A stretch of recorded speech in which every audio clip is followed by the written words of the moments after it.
Hello दोस्तों, मेरा नाम है युवराज कुमार और मैं एक बार फिर आप सभी का स्वागत करता हूं मेरे YouTube channel stairs of history में। आज हम सभी पढ़ेंगे चाइनीज़ सिविलाइजेशन के बारे में और ये है चाइनीज़ सिविलाइजेशन पार्ट 1। वीडियो को देखने के बाद कोई भी क्वेरी या क्वेश्चन है तो आप मुझे yuvraj4326@gmail.com पर संपर्क कर सकते हैं। आगे बढ़ते हैं। तो आज हम सभी, जैसा कि मैंने बताया, चाइनीज़ सिविलाइजेशन के बारे में पढ़ेंगे। तो चाइनीज़ सिविलाइजेशन बाकी सिविलाइजेशन के टाइम पर बाद में आई थी, मतलब करीब 2000 BC पर ये चाइनीज़ सिविलाइजेशन जो है इसका स्टार्टअप हुआ था। आज से 4000 साल पहले, यानी कि 2000 BC पे, जैसा मैंने बताया। अराउंड है, मतलब कुछ एग्जैक्ट टाइम नहीं है। सिसरा 2000 BC, सिसरा मतलब कि अराउंड, मतलब उसी टाइम के आसपास का टाइम।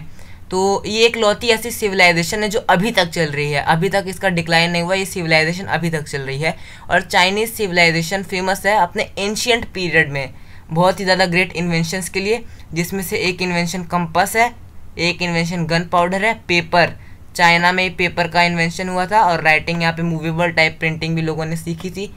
इसके साथ साथ सिस्मोग्राफ, वहाँ पे एडवांस पीरियड में एक बहुत ही ग्रेट इन्वेंशन है सिस्मोग्राफ। एस्ट्रोनॉमिकल फेनोमेनन के लिए उन्होंने सिस्मोग्राफ का इन्वेंशन किया था, जिसका यूज़ अर्थक्वेक की इंटेंसिटी नापने के लिए किया जाता है। साथ ही साथ यहाँ पर और भी फील्ड्स में लोगों ने बहुत ही ज़्यादा प्रोग्रेस की, जैसे कि एग्रीकल्चर, आर्किटेक्चर, इरिगेशन की फील्ड में। इरिगेशन की फील्ड में लोगों ने आयरन के चीज़ें बनाई, जिससे वे आयरन की चीज़ें एग्रीकल्चर में यूज़ करने लगे, इरिगेशन में यूज़ करने लगे।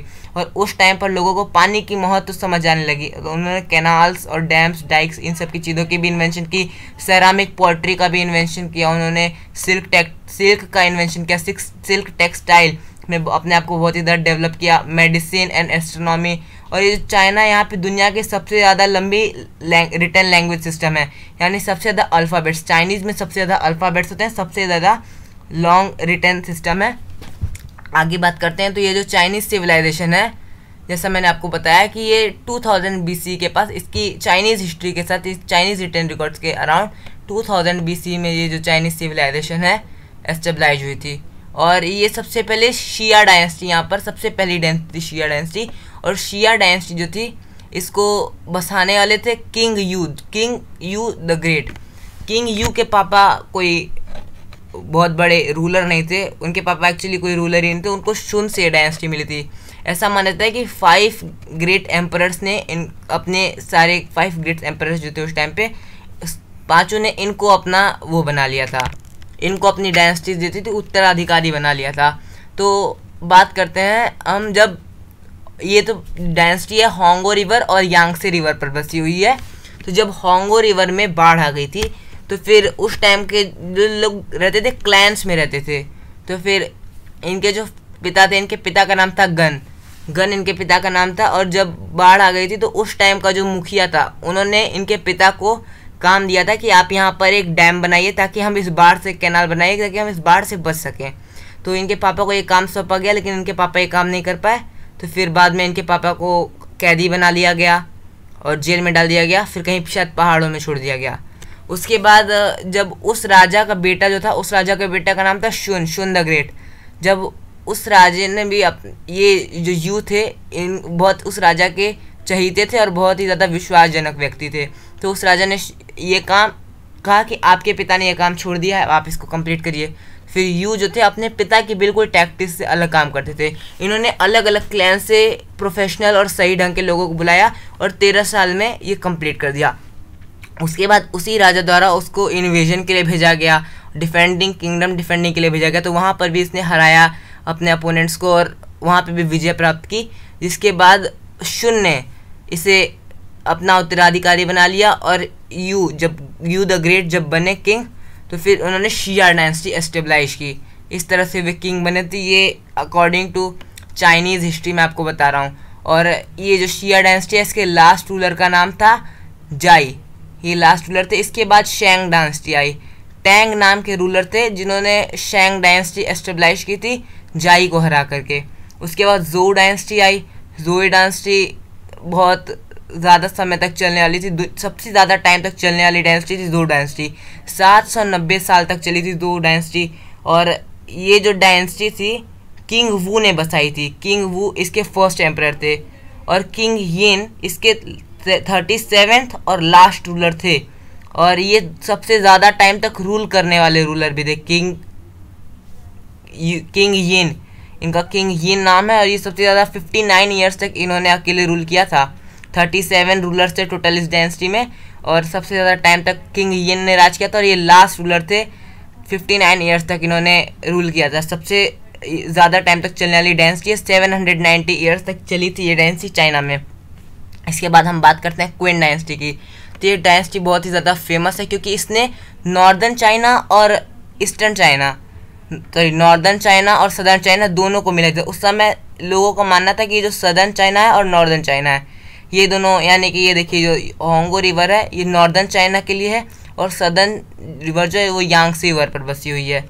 तो लोगों का मानना था कि इन दोनों नदियों से ही इतना ही चाइना है, यानी जो इसको कॉन्क्योर कर लिया यानी पूरे चाइना को कॉन्क्योर कर लिया। और उस समय क्विन डायनेस्टी के रूलर थे क्विन शी होंग, इन्होंने क्विन डायनेस्टी बसाई थी, और ये क्विन डायनेस्टी चली थी बहुत कम टाइम तक। क्विन डायनेस्टी चली थी 221 BC से लेकर के 207 BC तक, यानी जैसे आप देख ही सकते हैं बहुत ही ज़्यादा कम टाइम तक चलने वाली डायनेस्टी है।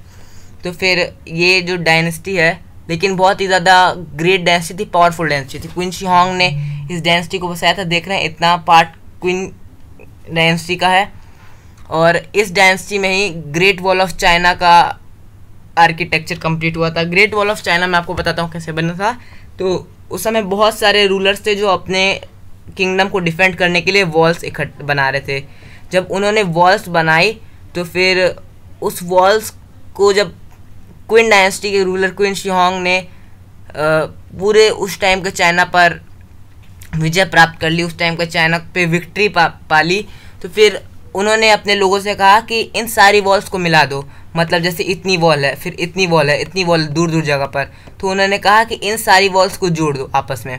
जब तक वो थे तो ये सारी वॉल्स को उन्होंने जुड़वा दी। उनके आगे के जो रूलर्स थे, जितने भी रूलर्स हैं अलग अलग डायनेस्टी के भी, तो उन्होंने वॉल्स को जुड़वाया और बाकी के टाइम वॉल को बढ़ाते गए कॉर्नर से, और जिसके कारण ये वॉल अभी 6400 किलोमीटर लंबी है।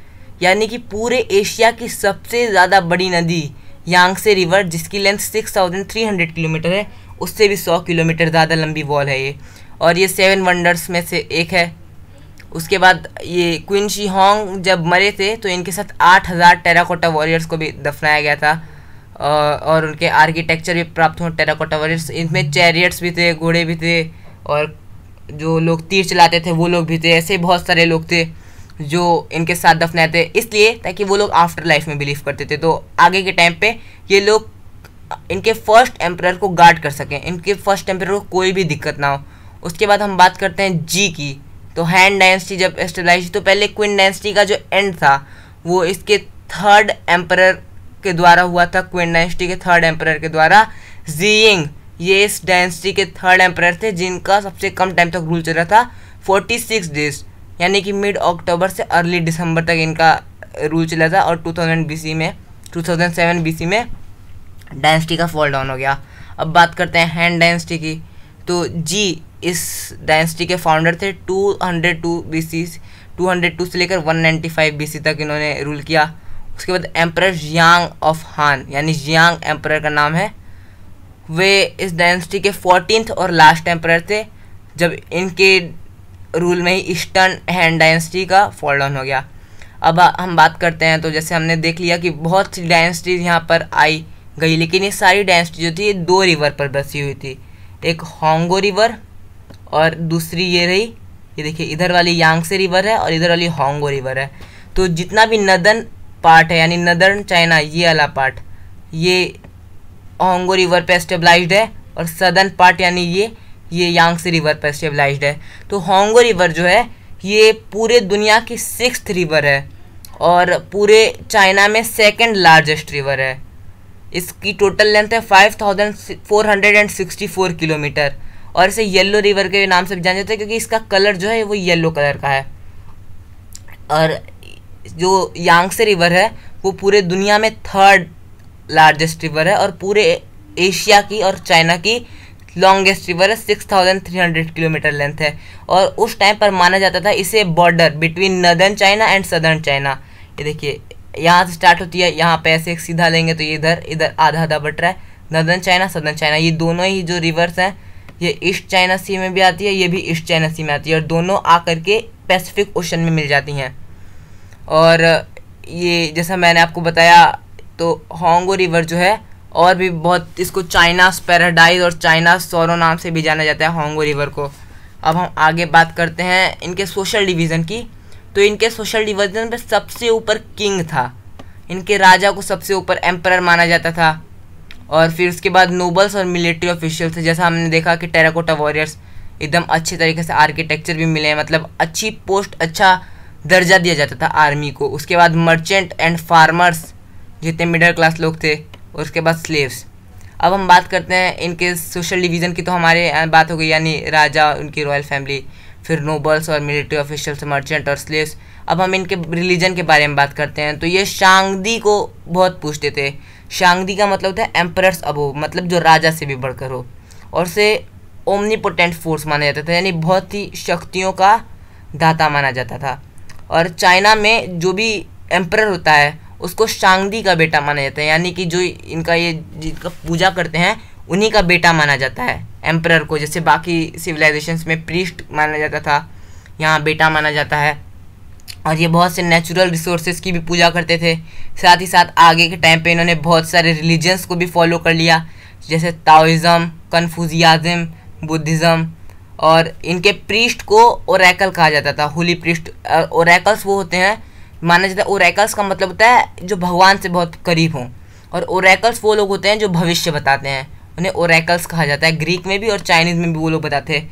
अब एजुकेशन के बारे में बात करते हैं, तो चाइना एक ऐसी जगह है जहाँ पर एजुकेशन के लिए बहुत ज़्यादा ध्यान दिया जाता था। मतलब दुनिया के जो सबसे पहले स्कूल थे वो चाइना में ही बसे थे। अब 4200 ईयर्स अगो यहाँ पर पहला स्कूल बनाया गया था, जिसका नाम था शांग शियांग।